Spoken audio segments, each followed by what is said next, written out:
This is the bottom drawer front that I've installed the long lengths of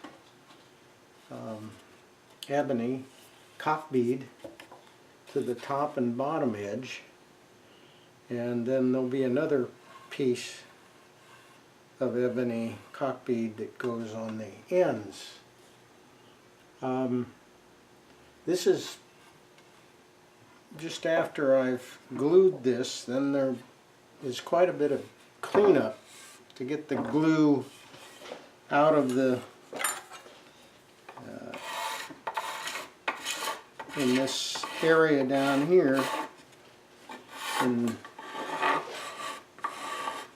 I've been using scraper blades, files, and so on to get that glue out of that corner. Now, some of these I used hot hide glue, and others I used tight bond, and there's pros and cons about either case. The hot hide glue is nice to use because I can quickly stick a piece on here and push down on it and use the veneer hammer, and it sticks very quickly, tacks up and sticks. The bad part about that is that it's difficult to have later on when I put a clamp on it to pull it down tight. The glue is so stiff by that time that it can leave a gap between the cock bead and the top surface of the drawer front. It leaves a gap, and that's difficult. But the hot hide glue is easy to clean up, and that's an advantage, a couple advantages of the hot hide glue. So then I tried the tight bond, and when using tight bond, I really needed to nail the cock bead down. Perhaps you can see where these little nail brad holes are. I pre-drilled and then tacked it down after applying the hot hide glue, the tight bond.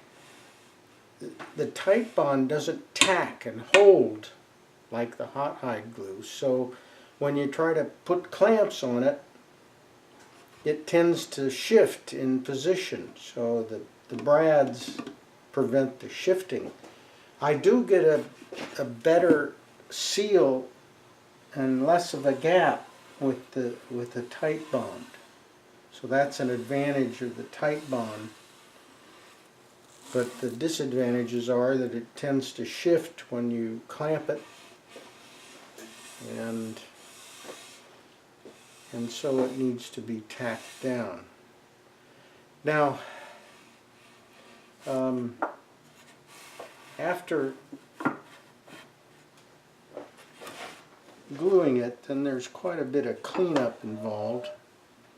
And what I've used, you can't hand plane this ebony.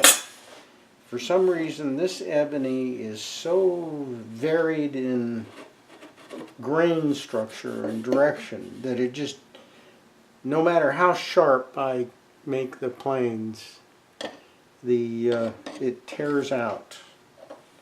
So I've been using files to clean off the glue and flatten the cock bead. This is a rough Swiss file. It's real nice. kind of activity. And then after using the rough file, then I can use a much finer file to take those grooves out, or in some cases I just go straight to the scraper blade.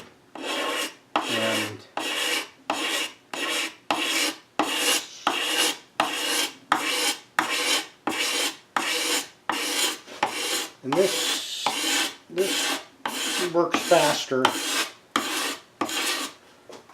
and gets all the grooves out that the files make. And I knew I had to thin this. The cocking is a little bit fat, needs to be thinned for the drawer front to fit into the opening in the chest.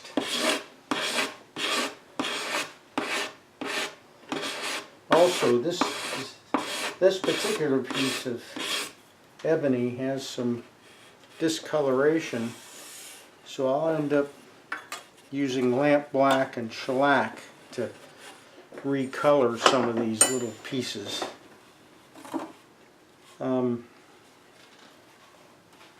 Yeah, so